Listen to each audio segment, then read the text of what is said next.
ప్రముఖ గాయకుడు ఉద్యమకారుడు దివంగత సాయి చంద్ కుటుంబానికి అన్ని విధాలుగా అండగా ఉంటామని మంత్రి డాక్టర్ శ్రీ శ్రీనివాస్ గౌడ్ తెలిపారు.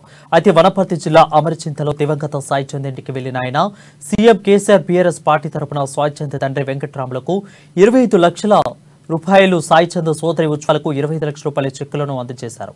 సాయి చంద్ మరణం రాష్ట్రానికి తీరని లోటని మంత్రి ఆవేదన వ్యక్తం చేశారు.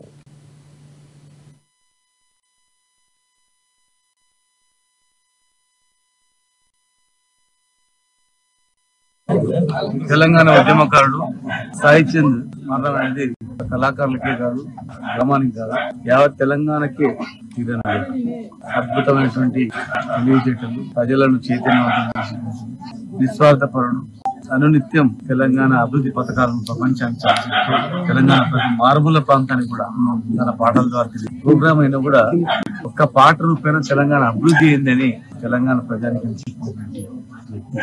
మరి అలాంటి వ్యక్తి అనుకోకుండా మరణించిన ఆయన లేకపోయిన భౌతికంగా ఆయన పాటలు, ఆయన కళాకారుడు ఎల్లప్పుడూ ఉంటాడు. గాయకుడు, కవి, సజీవ మనిషి లేకపోయినా కూడా ఆత్మ అనేది ఉంటది. ప్లస్ ఆయన చేసినటువంటి అన్ని సజీవం. అలాంటి ఏ రాష్ట్రంలో ఏ దేశంలో ఏం జరుగుతుందో తెలియదు.